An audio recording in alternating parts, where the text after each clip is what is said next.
You know that feeling, right? You walk into a room and you're just convinced, absolutely convinced, every single eye is locked onto you. Uh-huh. Maybe you, I don't know, stumbled a tiny bit getting through the door, or you've got this minuscule coffee spot on your shirt. Yeah, or your hair's doing that weird thing it does sometimes. Exactly. And you feel it's just glaringly obvious, that hot, awkward fleshlight. There's a giant theatrical spotlight just pointing right at you. It's such a common feeling, isn't it? Almost universal. He really is. And today on the deep dive, we're actually going to unpack that exact feeling, because social psychologists, they have a name for it. It's called the spotlight effect. That's right. It's this fascinating psychological bias where we tend to massively overestimate just how much other people are noticing us. You know, the little details about how we look or some minor slip-up we just made. We think it's huge news. We really do. And in this deep dive, our mission really is to peel back the layers of this effect. We want to explore what it actually is, maybe touch on why our brains seem wired this way, and most importantly, give you some practical, actionable strategies to help you step out of that, well, that imagined limelight. Yeah, get rid of the imaginary stage crew. Exactly. The goal here is to share some knowledge that's hopefully both really liberating, but also, you know, kind of humbling in a good way. Okay, so we've all felt it, that intense, everyone's watching vibe. Let's break it down. What exactly is the spotlight effect at its core? What's happening in our heads? Well, fundamentally, the spotlight effect is what we call a cognitive bias, and it's an egocentric one, which just means it stems from the fact that, look, we're each the absolute center of our own world, right? All right, that makes sense. So this bias makes us overestimate how much attention others are really paying to us. We assume our actions, our appearance, they're as noticeable and important to them as they feel to us. But they're usually not. That's the liberating part. They're almost never as focused on us as we are on ourselves.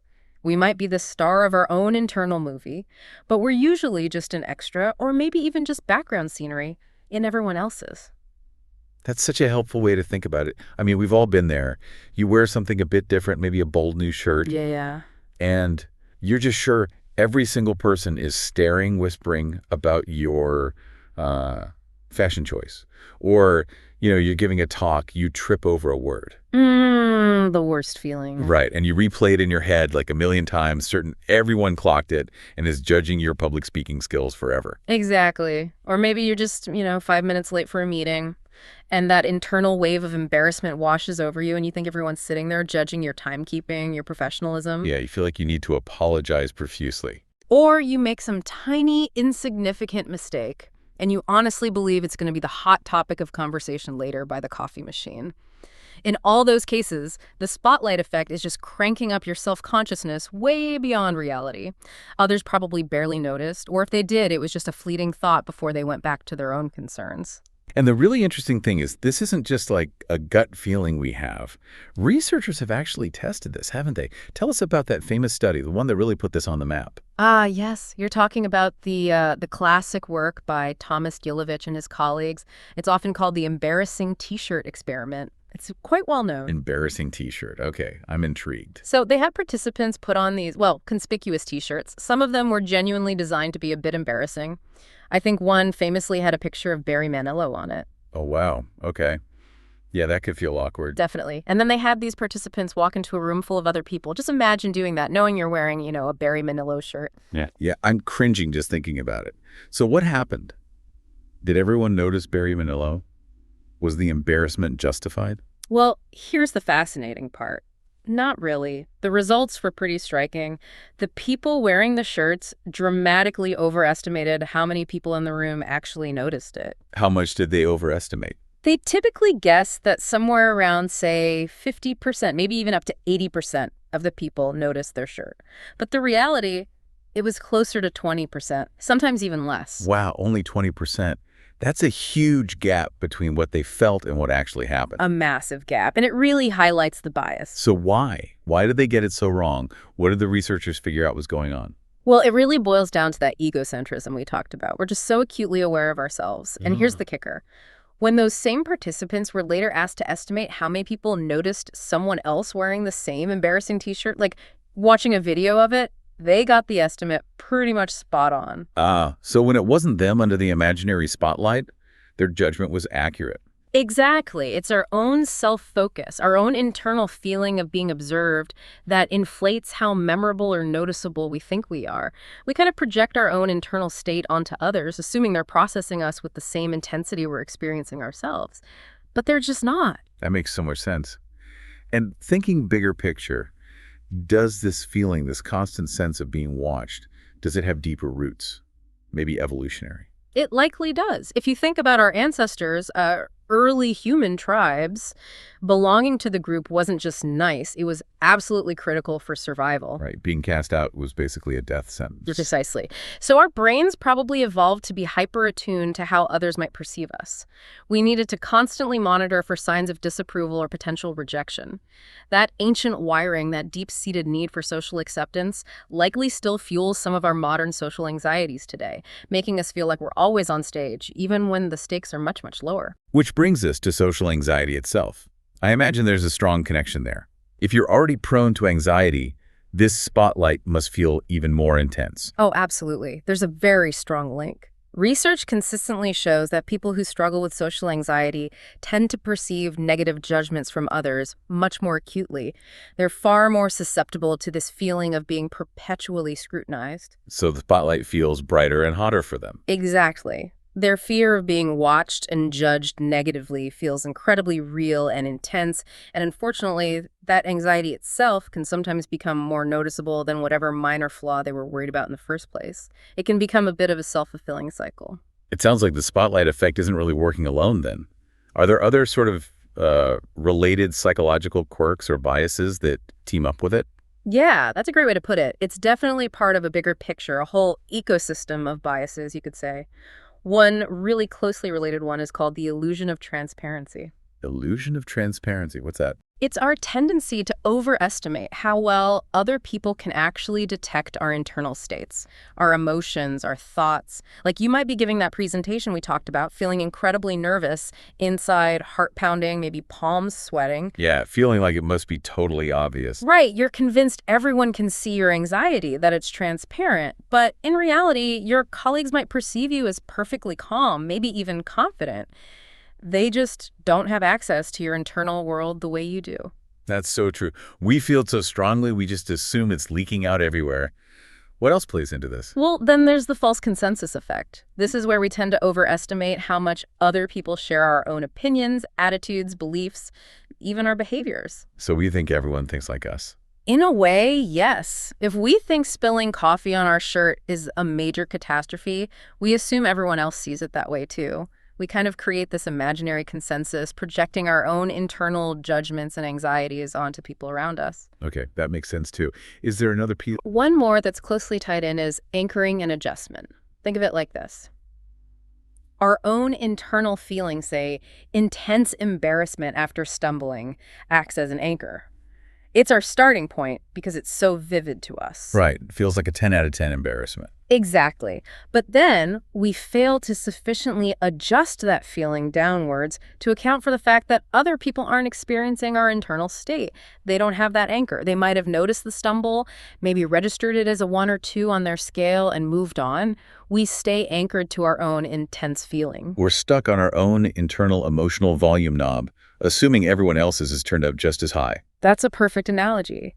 We're viewing the world through this incredibly focused, self-aware lens and forget that everyone else is looking through their own distinct lens focused primarily on their world. So the big takeaway here, the really freeing part for you listening, is that most people are just, well, they're too busy worrying about their own stuff, their own anxieties, their own to-do lists, their own embarrassing t-shirts, maybe. Exactly. They simply don't have the mental bandwidth to devote that much attention to what a stranger is wearing or a colleague's tiny slip-up. Seriously, just think about it for a second. When was the last time you spent more than, 3 seconds really analyzing someone else's minor mistake or outfit choice? No. Unless it was truly outrageous, you probably didn't give it much thought, right? It's pretty rare. And that's the comforting reality, that spotlight you feel. More often than not, you're the one holding it, pointing it right at yourself. Okay, so understanding this is one thing, but living with it, actually changing that feeling, that's the key. What can we actually do about it? How do we step out of that imaginary light? What are the practical strategies? Right, because understanding is great, but action is better. The first strategy is really about tackling those thoughts head on. It involves reframing your negative thoughts, specifically the ones about being watched or judged. So catching that thought in the act. Precisely. When your brain yells, "Oh no, everyone saw that," or "They definitely think my idea is stupid," you consciously challenge it. Reframe it. Maybe think, okay, my self-focus is probably exaggerating this. Most people are likely focused on their own thing. Or even if someone noticed, it's just a fleeting moment, not some permanent judgment. This kind of cognitive reframing has been shown to really help reduce anxiety, especially in performance situations. Actively talking back to that critical inner voice. I like that. Yeah. And you mentioned the illusion of transparency earlier. How can knowing about that help as a strategy? That's the second strategy. Actively consider the illusion of transparency. When you feel completely exposed, like everyone must know you're nervous or bored or whatever it is, remind yourself consciously, wait, the science says people are actually pretty bad at reading my internal state. Remember, they can't see inside your head. Exactly. If you're stuck in a dull conversation thinking, oh God, they can totally tell I'm bored out of my mind, just remember, they probably can't. They're likely focused on what they're saying or thinking. Just knowing this, internalizing it, can take so much pressure off. It gives you permission to just be. Okay, strategy 3 involves shifting perspective, right? Yes. Strategy number 3 is simple but powerful. Take someone else's perspective. Try to step outside of your own head and see the situation as an observer, or even as the other person involved. We tend to be much harsher critics of ourselves than we are of others. So flip the script. Kind of. Imagine you did spill that drink on your shirt. Yeah. Instead of the usual, everyone thinks I'm such a klutz. Try thinking, okay, if I saw someone else spill their drink, what would I actually think? Would I judge them harshly? Or would I maybe feel a flicker of sympathy, notice it for 2 seconds, and then completely forget about it? Probably the latter. Almost certainly. Research actually shows that mentally viewing an embarrassing event from a third-person perspective significantly dials down the embarrassment. It breaks that intense self-focus. And number 4 is about mindfulness, which comes up a lot in managing our thoughts. How does that apply here? Mindfulness, or practicing present moment awareness, is incredibly helpful for reducing that egocentrism. It helps you gain a more accurate view of social situations. And it doesn't require hours of meditation. Even short practices like 5 or 10 minutes a day can make a difference. How does it work in the moment, say, if you make a mistake? Well, let's say you drop your pen during a meeting. Instead of spiraling into, everyone saw how clumsy, a mindful approach might involve noticing the thought and the feeling, but sort of observing it from a slight distance. Maybe thinking, okay, the pen dropped, there's a feeling of embarrassment rising. Is anyone actually reacting? Often you'll find that externally, nothing much happened. Mindfulness helps you observe your internal reaction without automatically assuming it reflects external reality. Becoming aware of the feeling without getting swept away by it. Okay, strategy 5 feels a bit different. It's about embracing yourself. It really is. Strategy 5 is to recognize the positives of being uniquely you. So much of the spotlight effect is driven by this fear of not fitting in, of being judged for being different. But our unique qualities are often our strengths. So focusing on the good stuff. Yes, consciously. Take time to identify your strengths. Maybe set an intention for self-compassion. Treat yourself with the same kindness you'd offer a friend. Surround yourself with people who genuinely appreciate you for who you are. Even something simple like practicing gratitude for your body, just looking in the mirror and thanking it for carrying you through the day, can shift your focus away from perceived flaws and reduce that need for external approval. That feels really important. And the last one, strategy 6, this is for when things feel more serious, right? Yes. If this feeling of being constantly judged is really persistent, if it's causing significant distress or interfering with your life, maybe leading to avoiding social situations, then seeking professional support is a really valuable step. What kind of support helps? Well, therapies like cognitive behavioral therapy, CBT, are excellent. They directly help you identify and challenge the negative thought patterns that fuel the spotlight effect and social anxiety. There's also neurofeedback, which can help train your brain towards calmer states, and exposure therapy, which involves gradually facing feared situations to learn that the anticipated negative judgment usually doesn't happen or isn't as bad as feared. These are powerful tools if the self-help strategies aren't quite enough. It's good to know those options are there. You know, there's this great little real-life story that just perfectly captures how little people often notice. Oh, yeah. It's about this young guy, maybe 22 or so. Yeah. He had this idea for a prank, buying bras to throw at his friend who was DJing like they're rock stars or something. Okay, a bit silly, but I can picture it. So he goes into this big, busy department store, walks all the way to the lingerie section, picks out the cheapest bras he can find, walks back through the entire store, gets in line, waits, pays for them. The whole time, he's probably feeling super awkward, right? You'd think so. Buying bras as a young guy probably felt like all eyes were on him. Exactly. But guess what? Not one single person gave him a weird look. Nobody seemed to notice or care. Even the cashier just rang him up, totally deadpan. Didn't blink an eye. Wow. That really does drive it home, doesn't it? People are just not paying that much attention. It really does. So, again, think about it honestly. How often do you really notice, let alone remember, the minor details of what other people are doing or wearing? Unless it's something truly out there, it barely registers, does it? Hardly ever. And that right there is the liberating truth behind understanding the spotlight effect. And it's not that people don't care about you, it's just they're busy caring about themselves. Precisely. So to sum up, the spotlight effect is this really common cognitive bias, basically a trick our self-focused brains play on us.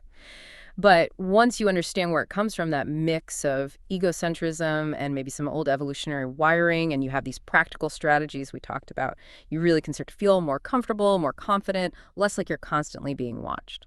And I think the single most important piece of wisdom to take away from all this is exactly what the title says. You are just not as noticed or, frankly, as important in other people's moment-to-moment lives as you think you are. And that's not meant as an insult at all. It's actually incredibly freeing when you really let that sink in. It truly is. So the question we want to leave you with is this. What does knowing this actually mean for you? If you accept that fewer people are scrutinizing your perceived flaws or mistakes than your brain tells you, well, what does that open up for you? What risks might you be a bit more willing to take now? What passions could you pursue more freely? What ideas might you share, knowing that imaginary spotlight is maybe not plugged in after all?